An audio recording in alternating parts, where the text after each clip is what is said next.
We're talking Bad Batch Season 2, Episodes 1 and 2, the premiere. Season 1 started with a real banger. The Season 2 premiere, distraction time, explosions, chaos. You guys go over there. It reminds me a little bit of Dead Man's Chest. Jack Sparrow just, ah! Yeah. I don't think it was quite as heavy hitting. It's setting itself up to succeed in the long term. Yeah, we're very much pushing the ball downhill. This show feels like a D&D party, uniquely in their class role. All right, here's your unique weapon. And he's got a droid arm. You're in a sci-fi universe, but you have a bow and arrow. They're really good at it in this series, the progression of time and character design.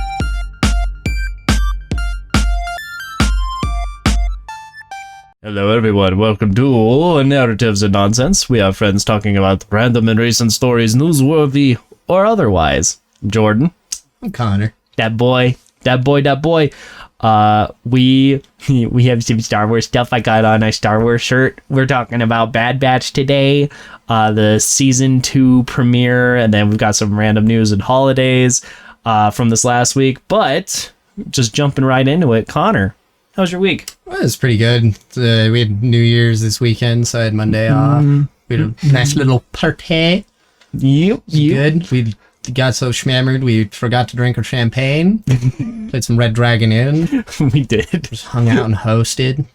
Yeah. I mean, and thought some pizzas, bitter as she was. I'm sure the last episode, people could feel a little bit of the lingering slugginess of it, but I was good, but I just drank so much that it was and I don't know, sometimes it just sticks in you, your body. It's I was drinking water all day trying to go to the bathroom and make that happen. It was just not happening.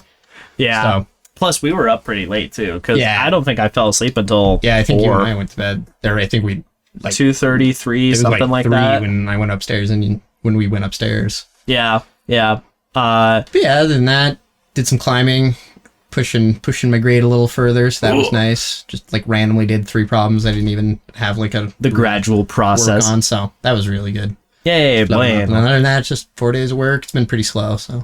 And then D&D. Yeah. Oh my gosh, with the holidays, we've been a little busy between the whole lot of our party. And I was so happy. It was something where I worked extra earlier in the week for multiple reasons. I had my yearly review, I got a raise, so yay, good stuff there. And then we had to implement a new phone system, which kicked into place on the Friday. So I was just one night I clocked in at 10 plus something, because I was hold on, I need to double check things and make sure that it's all good to go for tomorrow. So for Friday proper, when we held D&D, I clocked out early. I took a nap. I drew out more maps and stuff. I doubled down on just making sure that I've got all the stats ready to roll. It was so good to be back in the thick of it again. Yeah, we very much had our own little infiltration, heist thing, kind of. Yeah, you had to go beat up a hut. So, that went really, really well. I was pretty happy. And then, aside from that, I've been keeping up with Willow. It's fine.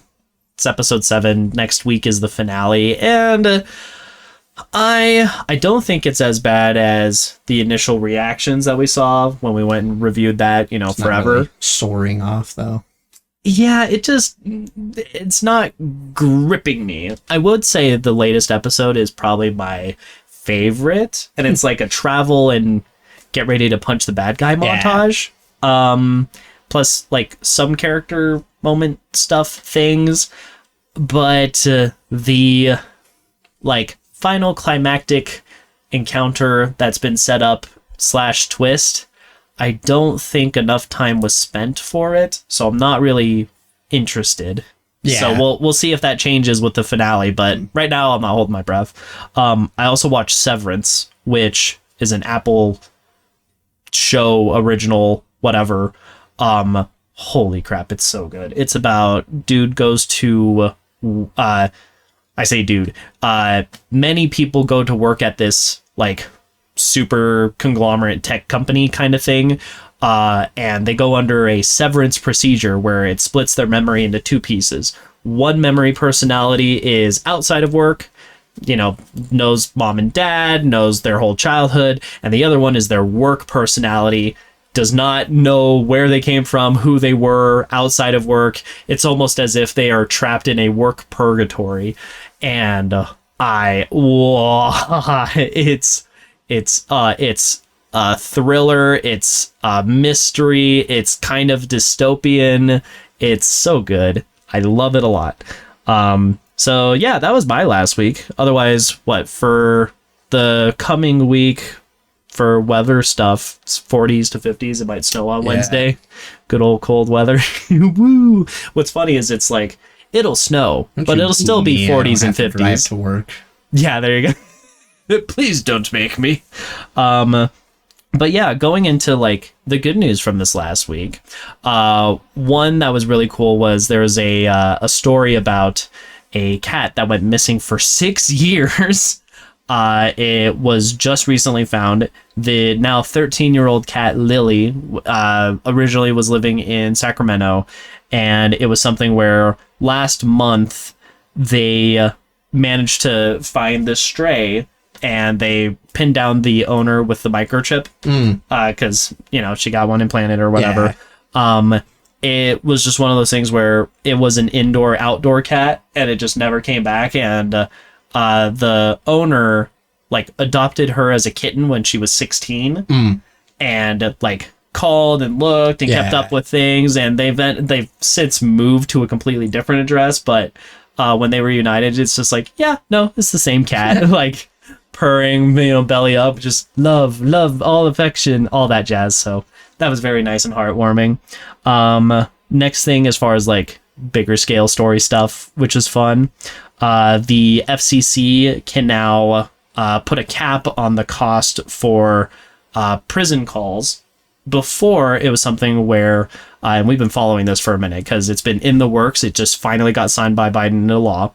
But before, it was something where there wasn't a limit. A 15-minute phone call, they mentioned in Kentucky, it has some of the highest pricing. For 15 minutes, it's $5.70 for a single phone call, or if you wanted a cell phone, it's $9.99, which is nuts to think as far as like, if I make an international call and it's more than like 20 cents, I'm pissed. Yeah. Much less, $10 for, hi, you get 15 minutes when you've probably been in your cell for, however many days, weeks, etc. Their jobs don't pay that much, like maybe like $2 a day or some stuff like that. Like, yeah. The money they make there is not proportional. When it's like as a prisoner that like earns their income, because there are prison work things you can do. Like you spend 2 months to make a 15-minute call, and that's it. Like that's terrifying. So in 2013, they did try to cap the pricing to something like 25 cents, which reasonable. Like it's still upcharged because there is security stuff involved with it, but it ended up going into a court battle, and the FCC lost that judgment because it was ordained that they didn't have the jurisdiction. Correct. Yeah, they didn't have the actual permission to do such a thing. Now it's in law. They do have that permission, so they can put a cap like that in place. The FCC will not be letting them be. Yeah. And then following that to a different federal organization, the FTC, for the Federal Trade Commission, they are now pushing for limiting or banning non-compete clauses. With a non-compete, the like theory, the idea is that a non-compete is used for like the really high level stuff. You don't have a CEO like join a company, learn like all the nitty gritty dirty secrets, and then just leave to go to another company and basically just take that intellectual know-how with them. But it's starting to get a little bit encroaching on There's a few other things people like to do with them. Yeah, so it's something where non-competes are now being used as almost a way to discourage a company employee from threat. Yeah, from just leaving to get a different, a higher pay. So it's something where low-wage workers, after they've accepted a job, they'll be told, hey, you need to sign a non-compete for it. that kind of thing. There was a case in 2016 with Jimmy John's where within like a X amount of radius from that Jimmy John's, you are not allowed to work at any other restaurant which it's that like has crazy. 10% or more of Subway sandwiches. These are just like people. Yeah, like they're not like some like higher up like no, it's understanders or something. No, the people in cases like this it's $13 an hour or less for some of these folks. So in the grand scope, it's estimated that by getting rid of non-compete clauses, or even if you drastically restrict the cases in which you can use non-competes, it could potentially open up opportunities for about $300 billion worth of employment wages that are freed up because, like, if you have a journalist that has a non-compete clause, they're not allowed to work for, like, let's say a year or two or something like that in that same industry that they've been specialized in, worked in went their to college entire time. for, got into debt for, like... Yeah, if it's something where they can't work in that time frame, that's just money that isn't being utilized. You have a less truly competitive free market consumer interaction with kind of thing. Somebody's life, like how many of those are around? Like it's a big chunk. So that's something that the FTC is pushing for. We'll see how that goes, but it does sound like it's got a lot of backing behind it to make it happen. Last year, the White House was pushing for the FTC to do this, so if it makes it across the desk, we'll see where it goes. Going from U.S. news to international stuff, over in Britain, it's something where they...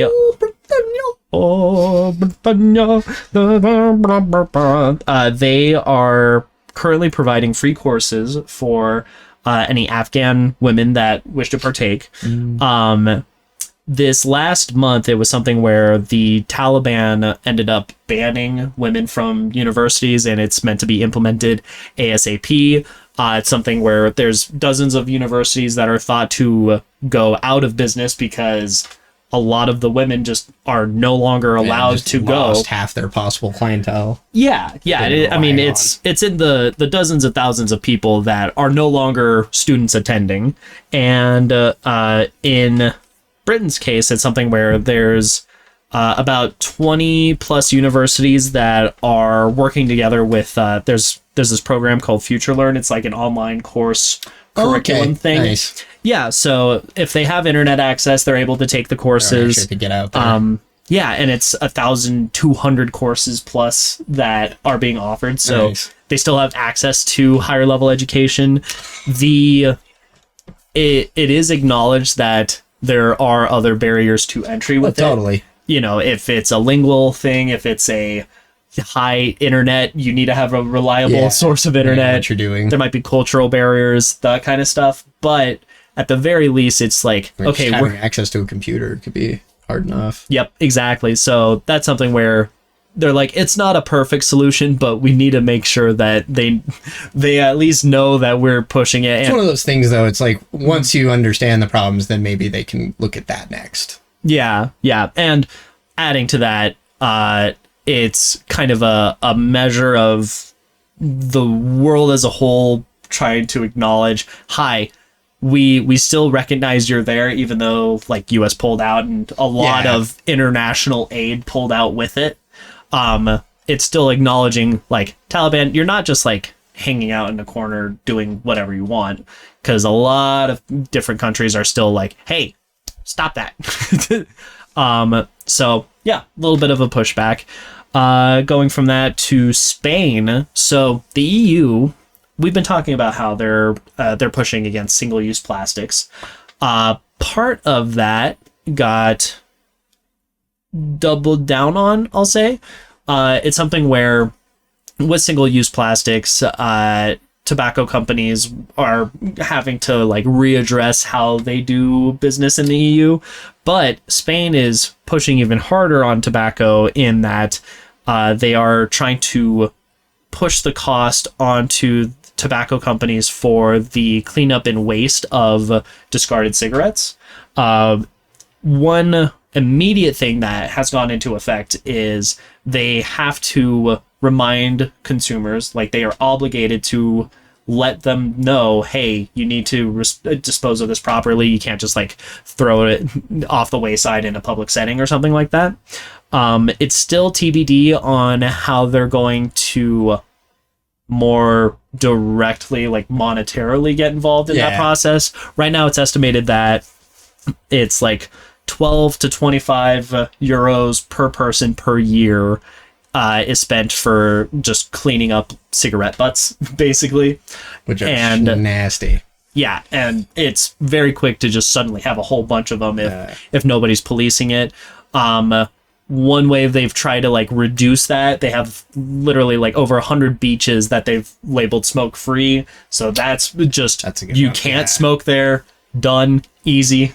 Because it's one of those things too with that even. It's like, look, you can be, I got a bag in my car. I got a Ziploc bag in my car to keep so I don't have to toss my butts out the window or whatever. But it's like, it's easy to lose track. You find one in the cup holder or whatever, so keep them off beaches.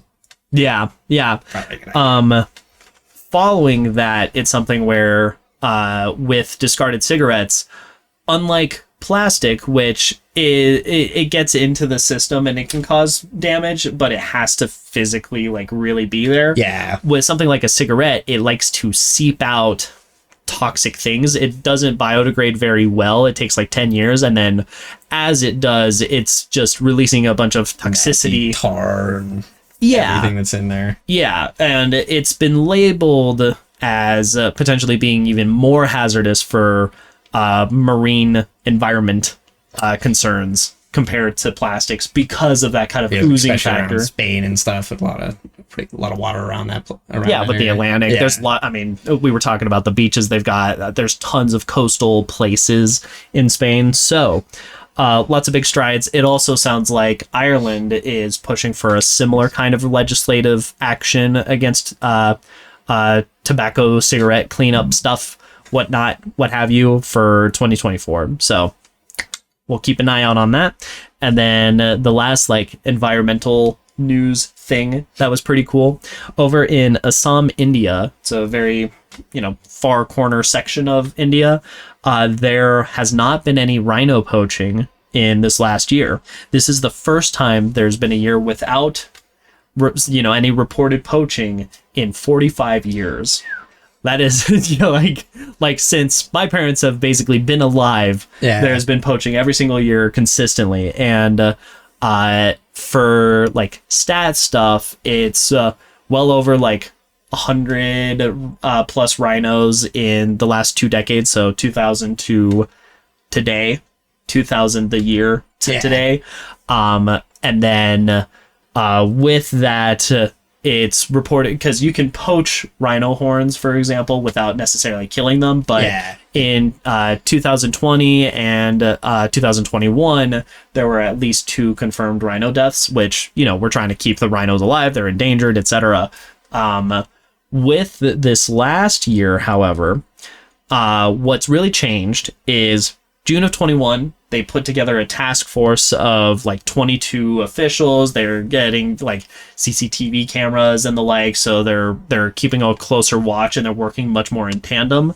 They also had a couple of militant groups that were demilitarized, so hey, stop that.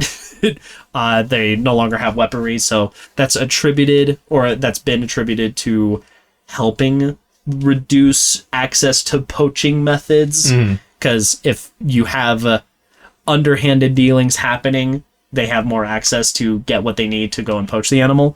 But furthermore, this last year, it's not something where it's like, oh, they're just not reporting any poachers. There are still attempted poachings, but they've arrested 58 of them, and they ended up having a like back and forth like proper skirmish with each other, where 4 of the attempted poachers ended up dying due to policing action. So it is something where they are very much fighting to keep it this way, but given literally a year and a half turnaround of what that initial task force is, I think that's pretty impressive. That's a milestone. Yeah, no, by a percent. Oh yeah, or percentage. Oh yeah. So that's as far as like the the news stuff goes, for some random holidays this week, for this fun Monday, it is the Golden Globes. I'm curious to see what comes of it. I have high hopes for Everything Everywhere All at Once for its respective categories. I prefer that to Avatar. Yeah. as one thought. Otherwise, like, Glass Onion's in there. I watched that like a week or two ago. I thought that was really good. I know Daniel Craig's up for a nomination, so we'll see how that goes. It is also Wonk Day. A wonk is basically a person with very specific, detail-oriented interest. Other things you could say are they're very nerdy, geeky, etc. It's mostly attributed, or it's especially attributed to people that deal in politics. So the like a wonk pencil pusher for the people working behind the scenes for like getting a bill to happen. Yeah. But that was a very fun name for a day, so happy Wonk Day. It is Cassoulet Day, which is a French casserole, bean, sausage, savory, tasty meal. I learned what it was, and I learned that I have eaten and have very much enjoyed them as I have gone along. So happy Cassoulet Day, everyone. It is Balloon Ascension Day, which is a hot air balloon celebration. It's the anniversary of the first hot air balloon flight here in the US that George Washington actually like went and saw. Ended. Yeah, which is really funny. Apparently the person that did the flight, because they were from France, they had a hard time like getting their ball rolling when they came to the States. So George Washington helped the guy with that, and vice versa. George Washington really liked aviation stuff. Yeah. So it was a fun like random tidbit of, oh, George Washington liked hot air balloons. How about that? It is also No Pants Subway Day. I looked into this because I told you about it, and it's fun. I guess I was gonna have to get a skirt or something for the light rail. So what it is Improv Everywhere is a comedy group. In 2002, they pulled a prank where they had people dressed to the nines for all winter gear, full coats and gloves and everything, but not the pants. That was like the thing. And people thought it was hilarious because, frankly, it's pretty funny. And they have been doing this every year since, and it's not only just like here in the States, it's caught on internationally. Like they get people together to properly plan this out and like recommend how to go about things. Like it has had some hurdles along the way. Like in 2006, people were getting arrested for it, charges were dropped, but like it is enough of a weird thing that it might upset older folk or the like.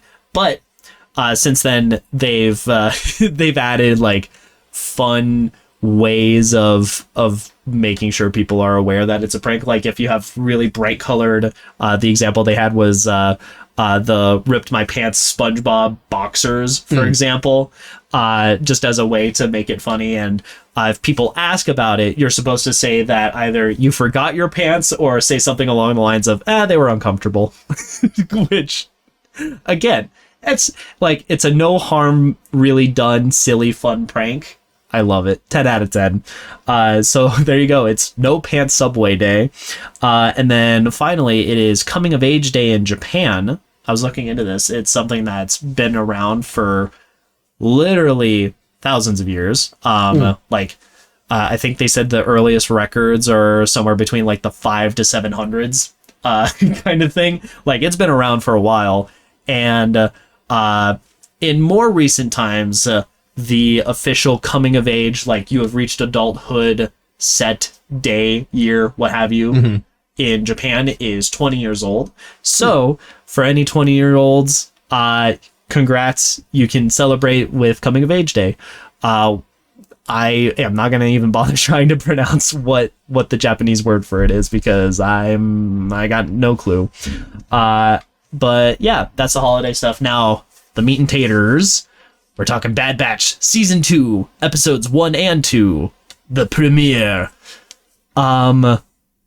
I really liked Bad Batch 1. Yep. I'm a sucker for Clone Wars. Yeah. It's fantastic. Especially unique clones. Like, there were, Yeah. every clone's got their own little quirks, but that was definitely a good selling point. Yeah, having the fact that we took this faceless army and gave them individual characteristics and personalities and the like, really humanized them. And it's something where, like, even though they share the same face, it's like, oh, that one's Jesse, that one's Cody, that one's, Rex, so on and so forth. So with Bad Batch, it's that to another degree.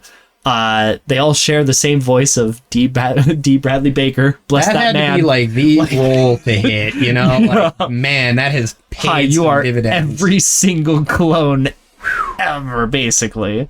Holy crow. But Bad Batch Season 2, we're following the genetically mutated off-brand clones of Clone Force 99, named after a defective clone in the Clone Wars series. 10 out of 10. They're introduced in Season 7 of Clone Wars, and then they got Season 1, and Season 1 started with a real banger. I mean, it's following the clones into the Empire, and holy crap, it was a night and day thing. Very light spoiler, it has Order 66 stuff happen. Like, that's intense. That's heavy hitting. With the Season 2 premiere, I don't think it was quite as heavy hitting as that. I do think, however, it's setting itself up for the show to succeed in the long term. Yeah, we're very much pushing the ball down the hill. Yeah. So, getting into the filmmaking of it, I mean, music, sound, pretty good. They really like their Bad Batch theme. So, to me, a little bit overused. I'm also coming off of Andor, where the music was so unique. And I'm hoping we get to see more of that kind of unique flavor of music that we've been seeing lately. Like, with Bad Batch Season 1, they went full Western for a hot minute. Yeah. It's so good. I really want to see that continue. Texture skills a little. Yeah. The sound is the sound. I mean, it's Star Wars. It's got good sounds. It has a very specific profile, and I think they nailed that on the head. The animation just keeps getting better. It just hasn't stopped being very pretty and looking better. Especially the modeling, it's really nice. Yeah, everybody's got fresh models. Oh, and Omega looks like she's aged a little bit. Which they're really good at in this series is just the progression of time and character design. Yeah. It said that it's been a couple of months, and it feels like it. Likewise, just for listing out things where I was like, wow, that looks really good, especially coming from where they came from with, old Clone Wars stuff. They have this old dude that's there, and I'm like, wow, it's stylized, but leaning into photoreal in some ways. Yeah, and it's got a lot more depth, texture to it, I guess. Yeah, that's a good way to put it. It's something where I was like, yeah, this is a night and day difference from other old people that they've had in fidelity. That's what it is. High fidelity. Yeah. Fidelity. The explosions are pretty and colorful and whatnot. Crisp.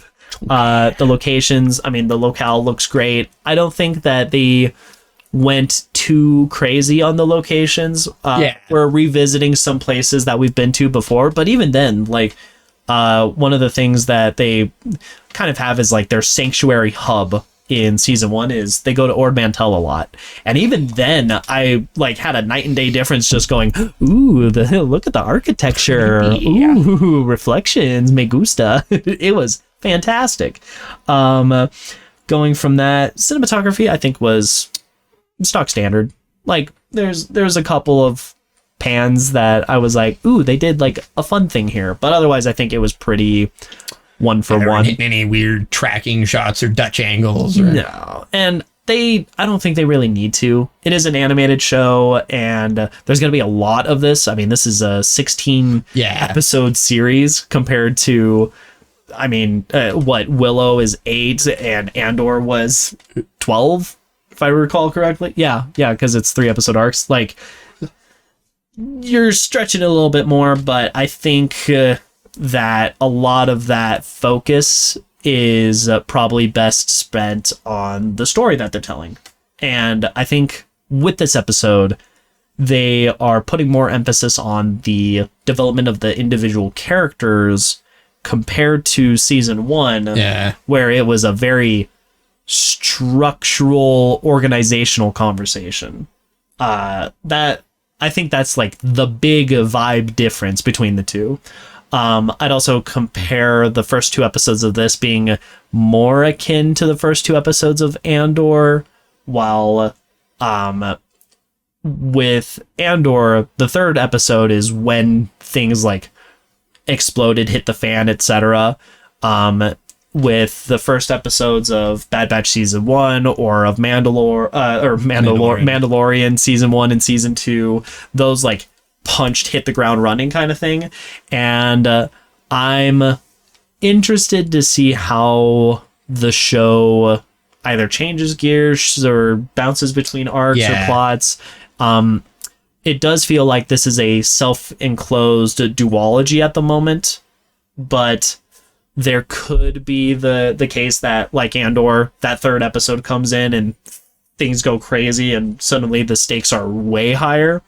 I don't know. We're going to find out. But just a lot of setup and prediction at this point. Yeah. I'll also say this this show feels like a D&D party. It just does. It's so much fun. The character interactions, even though they're all clones, like they all feel uniquely in their like class role as a D&D character, and that's so fun. It's also really great to see them succeed at their own things, but also have to rely on each other for others, or relying or learning from each other. Like they acknowledge some overlap with like Echo and Tech both being tech-y kind of people, because Echo, I mean, he's got like a droid arm. Like, he can just plug into stuff, which Tech can't do, but they're still in the same niche of, all right, here's our electronics dude, go, do your thing. So very fun. Now, if you care at all for spoilers, there's the door, get out the door, mush, fly, up and away then. Shazam. What am I quoting? Spider-Man 1. Anyway, spoiler talk. Plot time. So we open up with a little in media res. The majority of the crew are running away with a big old crate from just a whole giant pod of crabs on an ocean paradise island, what have you. Nice buried treasure, I guess. Yeah, and we've got Tech and Omega just chilling on the ship on standby. Tech is like instructing her, hey, keep maintaining your studies while she's fishing and trying to read about V-wings. The fact that I could tell that it was a V-wing on the datapad made me very happy. I was like, ooh, yay, attention to detail. So with that, they call in for backup. Tech like gets ready to start flying the ship, and then the crabs are also starting to swarm them too, because it's a full island of these things. They're going hard. They're so cool. It actually it reminds me a little bit of on Dead Man's Chest for Pirates of the Caribbean, where it's just like Jack Sparrow just with everyone behind, the cannibals. Yeah, it reminds me a little bit of that, but with giant, very pretty looking crabs. Like the colors were very fun with it. That said, they manage a successful escape. Omega manages to show how she's grown in the last couple of months being with these guys. Like, she's taking pot shots with bow and arrow thing all over the place, hanging around. Cool. In season 1 it was something where it's like, well, you got to be ready to shoot the bow if you're going to shoot it. And now it's like, oh my god, crabs, just a reflex, sci-fi Legolasing it basically, which was pretty fun. Again, it feels very D&D in a way, in that sense. Like, all right, here's your unique weapon. You're in a sci-fi universe, but you have a bow and arrow. energy arrow, what have you. Very refreshing to be back in it. She has what I will say is like the same doubts, I feel like, as in season 1, where she's like, I'm just bringing down the whole group or whatever because I'm a kid and they and have a place. Yeah, they didn't take me because they wanted me. It's just because I'm a kid. And wrestling with that and like the idea that she's holding them back. It is something where Echo very explicitly has what I will call the Andor plot thing of, we can't just run away from the Empire. It's gonna keep coming for us. Like, the Empire is just gonna get bigger and bigger. It's gonna be a problem. We're gonna have to fight. And Hunter, as the leader of the group and trying to be proxy dad to Omega, is like, nah, that's not what the kid deserves. And Echo says, like, you know, we're in this state of living and being on the run. Yeah, just hand to mouth. Yeah, because we're taking care of Omega. Omega overhears this, feeds more into her doubts. She's like, crap, I'm holding them back from what they would normally have done otherwise or whatever. Like, I'm some big burden, inconvenience, whatnots. Anyway, they get to Ord Mantell. They turn in one job to get another from was it Wanda Sykes? Thief. Yeah, for new Wanda Sykes character. Yeah, new character. according to Sid, it's the most trustworthy pirate. Very DMy phrase there. The most trustworthy pirate I know. Of the pirates, you know? Yeah. How many? It's not known for trust, pirates. And they get intel on a new job, go to Sereno, and go and steal from Count Dooku's private treasure hoard. Sereno being his home planet, his palace is there. Palaces. Yeah, in Clone Wars proper, we've been there a couple of times. When Asajj attacked him. Yeah, assassination attempts. It's fun to see these old locations under a new light. And they initially decline, but while Hunter is immediately just hard no, too dangerous for the kid, It's Imperial occupied, makes no sense to go and do this, we're trying to stay low right now, we're not doing this. The rest of the crew's like, okay, but if we score big, we can like just hightail it out of there, so let's do that. Done. Yeah, so Hunter gets talked into it, slightly outvoted. Everyone voted against him, basically. And they go to Sereno. They end up splitting the party, so part of the group is going to go and keep an eye on things, sabotage stuff, so if they need a distraction, they've got it. The other group is going in, they're going to get their hands dirty, start stealing, walk away with bags of loot, make their escape. It starts to get a little dicey where one of the patrols hears the looting that would be happening, and distraction time, explosions, chaos. The clones are like the Imperial clones are like, you guys go over there, and they they kick into regular protocol, which is, all right, lock down the crates. So they just shut the doors on all of them, including Tech and Omega and Echo inside, and they're like, uh-oh. We're trapped in the giant tank. Conk, conk, conk. Oh, it's sealed from the outside. Well, this is really bad now. Meanwhile, we've got Wrecker and Hunter, who are just causing chaos. Again, attention to detail. Every shot that the Bad Batch shoots with their weapons is set for stun, while the Imperial clones are shooting to kill. Good detail. Me gusta. Following that, the cargo containers start to fly off, and we get a little bit of a payoff of Omega having been studying things. Tech confirms her thought, and that is, if they can get their container to separate from the freighter, before they're out of atmosphere, it does have emergency thrusters that'll kick in, so that way it has some form of a landing. They won't just fall to their deaths. Yeah, they won't just stuck with the Empire. Yeah, and there's no escape pods that they can use, which again, nice attention to detail with the clones being like ah. So they proceed with this half baked scheme of, all right, you know what? Bad idea. Yeah, the best bad idea. Let's go. And the container separates and the thrusters kick in, but it's not quite enough. Smooth. They do crash land. It is meant to keep container safe, not necessarily people inside the container safe. That was the big thing.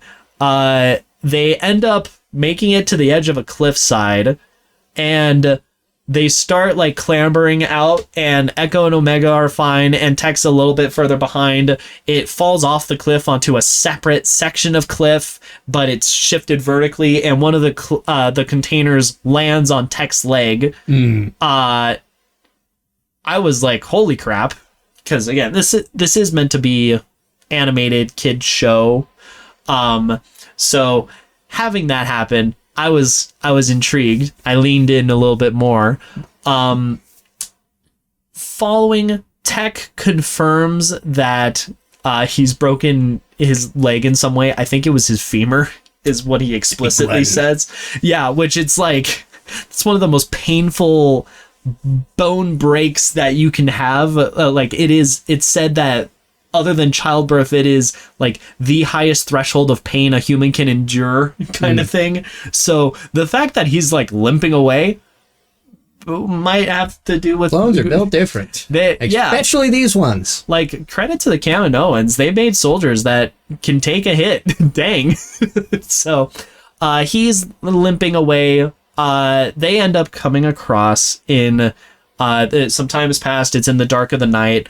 The Imperials are the Imperials are trying to listen in on comms, so they send a coded message to go radio silent for a bit, and out walks this old man in the middle of the forest, Romar, who's apparently a local Saronian that ends up giving him a hand, being forced to give him a hand, because he's like, oh yeah, I live somewhere, and I think it's Tech is like, oh, there's a structure that's like 2 meters in that direction, and so they just point their guns at him and they're like, take us to your camp, or take us to your hut or structure or what have you. So he's like, well, it doesn't seem I have much of a choice then. They end up going into his like little homestead, and there's a lot of really nice developments that come out of it.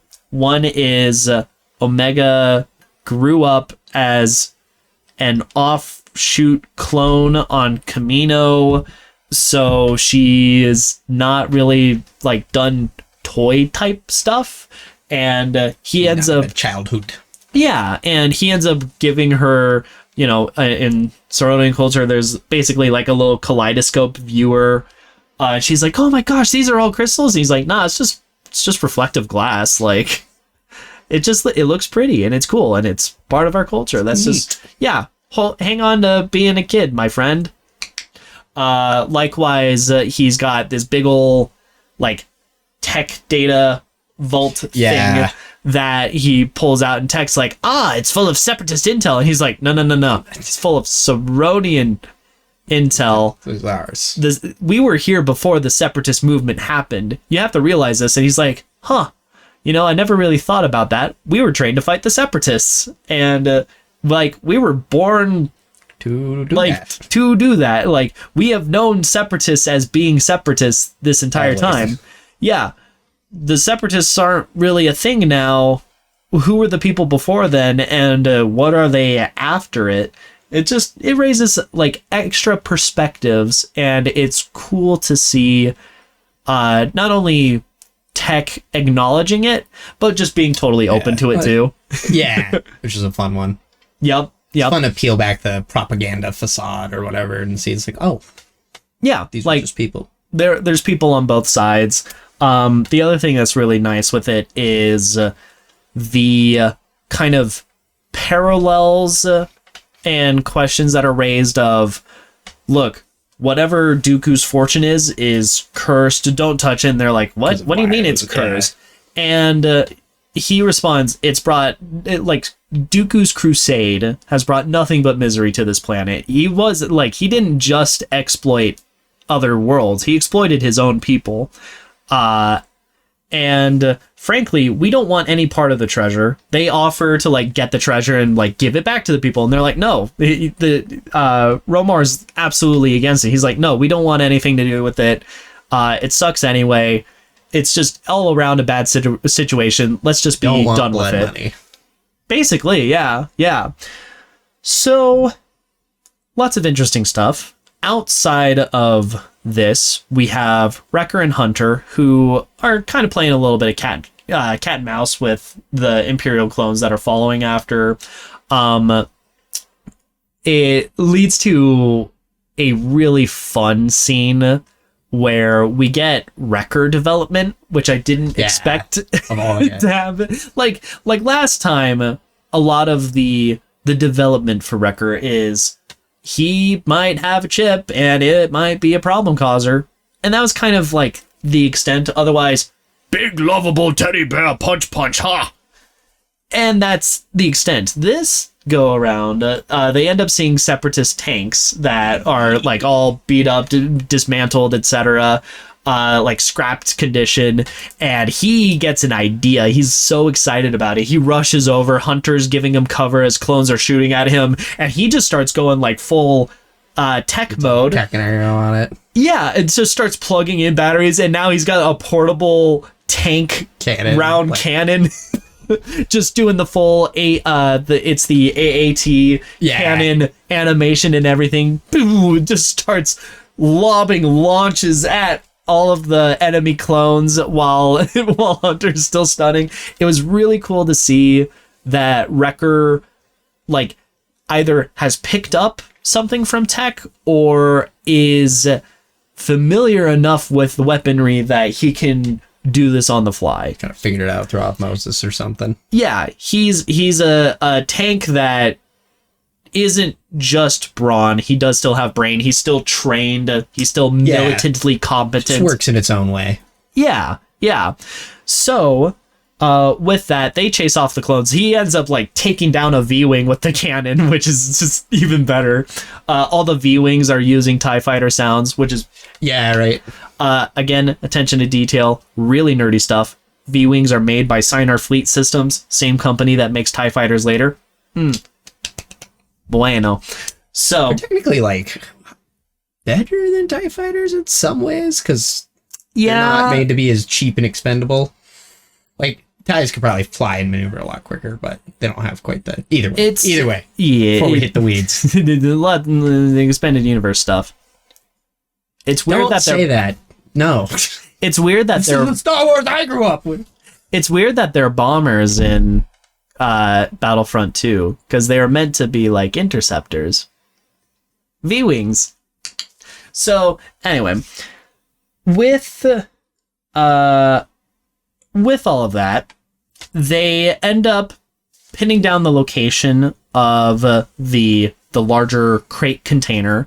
While Tech is gushing about the tech, Omega manages to sneak out to try to go and get, at least a bag full. It's full of precious gems, and at the very least, it is life-changing for her adoptive blood family. It's weird to think about that dynamic. It's a lot of money. Yeah. It's life-changing. So she rushes over to get it. Regardless, damn the consequences. It's too good of a thing to pass up on behalf of the grander crew, and it's still weighing on her we're only doing this because of me kind of thing. Echo and Tech go to follow. Echo directly. Tech takes a minute to... I mean, the man broke his leg. He's trying. Yeah, he's all right, no, I'll be there in a second. The other clones manage to pin down the location. They set up a turret. They show up on bikes and everything. And what ends up happening is Echo is just barely able to get Omega as this giant freight container sitting on the edge of the cliff is starting to fall once again. To me, I think it was a little silly that it like fell on a cliffside and then fell again on a cliffside. I don't think that extra step was necessary, but whatever. It's fun anyway. And Omega's just trying desperately to get any little bit she can, but yeah, doesn't happen. Yeah. So Echo, she's holding the bag, he's holding her, and is like, "Hey, let it go. You just gotta let it go." Or she's not holding it. It's like just out of reach. Yeah, they're like, yeah, they're doing the no, and he's like, "Hey, it's not worth it. Let's get you out of here." They do so. Tech manages to take out a good number of the clones, but he's getting a little bit overwhelmed. And wouldn't you know, old man Romar comes in and helps save the day. Yeah, cavalry, right? And they end up having the clone aerial reinforcements come in. They deal with them. Hunter and Wrecker are in their ship. I believe it's the Marauder is the name. Yeah. They end up pulling alongside. Just blast, blast, blast. Fire and chaos. I mean, they're no mech and Thecross, but they work out. All those people who have no idea what I'm talking about. 2 of the clones in our D&D campaign. So, with that, they all get onto the shuttle, and they look back at old man Saronian Romar and goes, they end up going like, "Hey, what about you?" And he's like, "I'm a survivor, right? I'll be fine. Get out of here." Yeah, crazy kids. Yeah, crazy kids with your hoodlum antics. Yeah. And we get what I will call the 2 best scenes of the premiere. And it's rightfully so that this would be at the end. One is Echo having a like half apology, half heart to heart with Omega, where Omega's like, "Oh, I'm sorry that I'm a burden and useless," and Echo just like just grabs her and just like shakes her around a little bit, not actually, but like a little bit, just going, "Omega, I need you to understand. I will happily have made the same choices again and again if we needed to do that, because I made the right call. I even told Hunter as much. We made the right call. It was the good thing to do to make sure you're taken care of. I would do it again. Shut up." And I think Omega got it. I'm hoping she did. I'm really hoping she did, because I don't want to see more of it. I think we that was the full like first arc season was dealing with Omega, but I don't know. I mean, we'll see. Jordan hates little girls. I think if you're going to explore Omega's character, explore whatever this weird mystery that's been set up and not acknowledged yet, because it's like, "Hi, you're an unaltered clone, like Boba, who is supposed to be Alpha, so you're Omega, so what's your shtick?" I feel like if there is going to be interest of anything, it would be in that. We'll see. That is a really weird way to say you hate little girls. Only if they have a weird accent. I'm just kidding. No. Specifically those darn Kiwis. No. Oh my God. Yes, I hate all New Zealanders. Let it be known now. New Zealand is as fake as West Virginia. Yeah, what happened to Old Zealand? Exactly. There you go. No, it's just why would it be Old Zealand? That's how I know it's bullcrap, because they say Old Zealand. It would just be Zealand. So, the other best scene for me, the other best scene is we have our like big picture antagonist from the first season, Vice Admiral Rampart.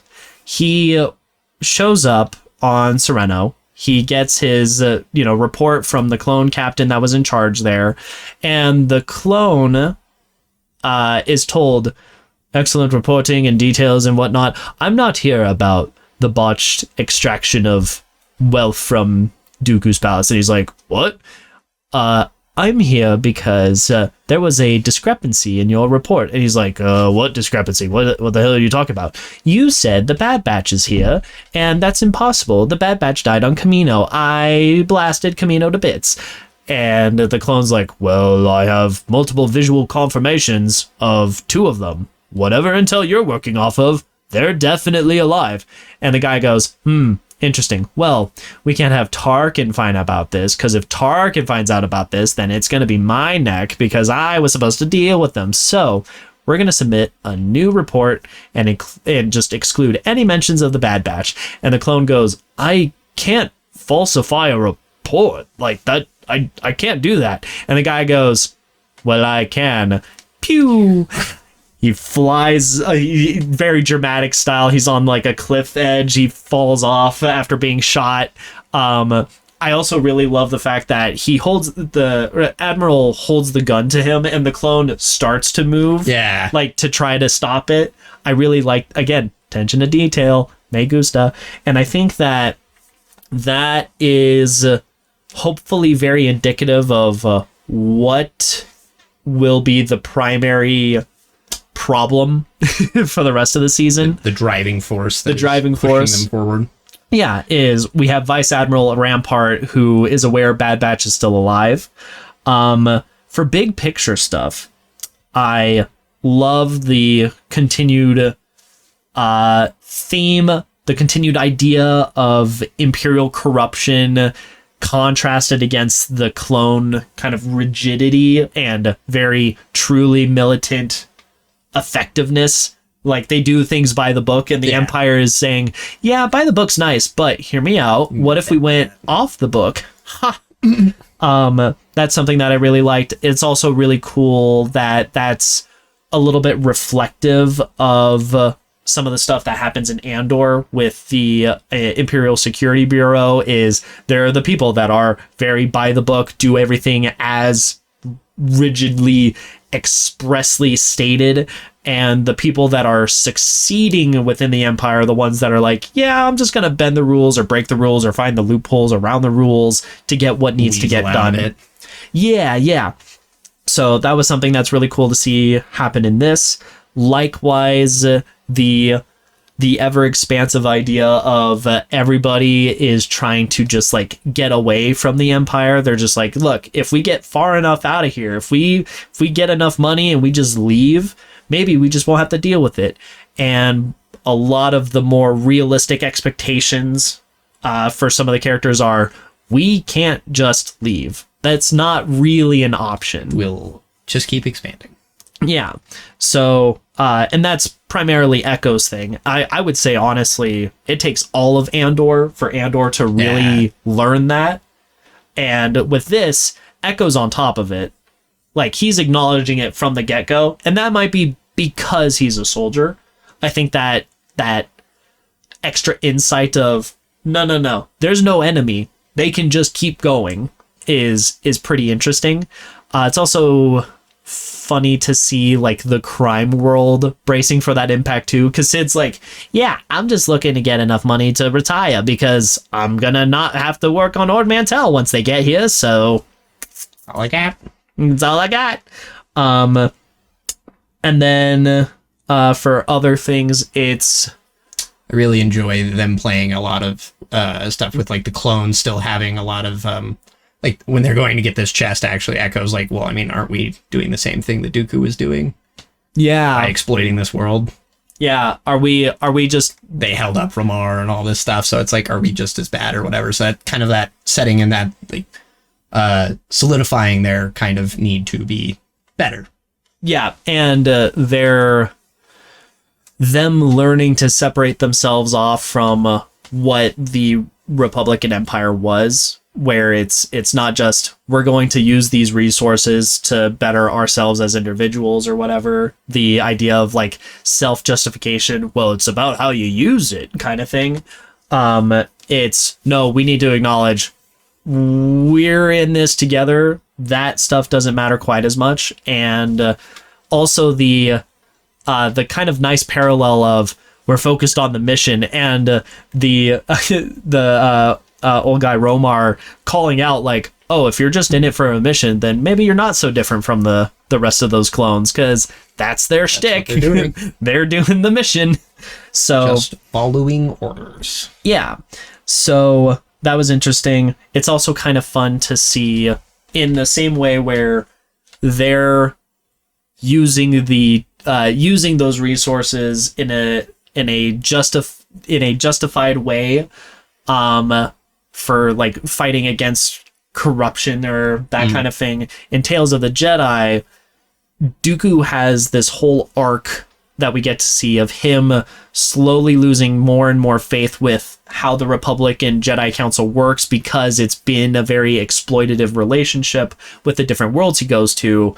And in the aftermath of, young Dooku seeing this and looking to fight against it, we get the remnants of old Dooku's legacy, and that is he ended up doing that same thing, just further solidifying his fall to the dark side kind of thing. You start off with good intentions, then it's slowly you forget them. Once down the dark path you go, forever will it dominate your destiny. So that was really cool. And the other thing that I think is very fun as far as like predicting where things can go, the Admiral, like, he very clearly still hates the clones and whatnot. It's a very like personal antagonistic relationship now, compared to in the first season. I felt like it was just a very broad blanket statement. Now it feels much more directed, because it's upgraded like from a thorn in the side to a pain in the butt. Yeah. It's now something where he's like, dude, my life, my job, my career is on the line. Y'all gotta go. I'm interested to see where that carries it and how this affects Crosshair. Crosshair is notably absent from this premiere, and Crosshair was the last one to have seen them and got picked up on Camino from that kind of emergency platform. So is it something where Crosshair lied about the Bad Batch being alive either to save his own skin? Like, he's like, oh, if I failed in my mission, then I'm good as dead, so I'm gonna say I did really it. Like failure. Not well known for tolerating it. Yeah. So is it something where he's trying to skirt by and just say, yeah, I did it, we're good? Or is it something where he's still very much caring of the Bad Batch and he lied to protect them or to give them breathing room? Yeah. So how does this come back around with Crosshair? Who knows? I think other things that would be fun for like bigger prediction things. I hope Rampart just gets more and more personally involved. I would love to see like an unhinged Rampart like further in the show, where like he's got a couple of strands of hair that are out of place or something, just like crazy eyes trying to like getting ready to shoot like somebody, crashing a ship into them or something. I would love to see something like that. I feel like it could very well build in that direction. Well, and maybe in that, like, using too much resource for this thing, and then the Empire, he ends up causing exactly what he was trying to stop. Yeah. And the Empire's like, what are you doing, expending all of this? Yeah, they end up calling out the fact that, hey, you're using a lot of resources for what? And it either comes out or it's discovered that it's because of the Bad Batch. Yeah, and that could be cool, is like the Bad Batch doesn't even have to directly deal with him. Yep. Also, going from season 1 things, we have a lot of the Kaminoans that are at Imperial facility things, whatever, researching, insert here. So with that, and with the like grand importance that was placed on Omega's existence and being like the thing that would be like the safety net for the Kaminoans, what that could be, I think that either option 1, because she's like the base clone template, then the idea is like the Kaminoans could like create a clone specific plague or something like that. The other thought is that maybe it's something where like they get that clone template and they like make a cure for the Order 66 biochips, something like that. There's a lot of possibilities that I really do hope they focus on that kind of stuff with Omega, because I think Omega wrestling with her own importance would be very interesting to see, and I hope we get that kind of an arc where it's almost like who is it, Ellie in Last of Us, where it's like, hi, you could be the cure. Girl. But It comes with a lot of it comes with some caveats. Yeah. So very interested to see how that goes. But ultimately, yeah, I did enjoy it. I do think it could have been more like Big Bang, but I think they're going for the long con or the long game, and I think that's a good choice. So we'll see where it goes. I sure liked it a lot more than Willow's premiere. I'll say that. But I'm also a Star Wars nerd, so bias right here. It's on my chest. Anyway, Connor, where can we check you out at? Absolutely, always here. It's playing place number 1, and then there's some YouTube channel or something. I don't know. Woo, 5-string Connor. If you want to see more of me, we will be doing some Kingdom Hearts streaming at some point. It was going to be this last Wednesday, but life things. So at some point, John and I, if not, I might just do a random stream here or there. Who knows? Who cares? It's Gillidan for the win. Otherwise, Narratives and Nonsense, we are here on Mondays. Woo! Fading into black.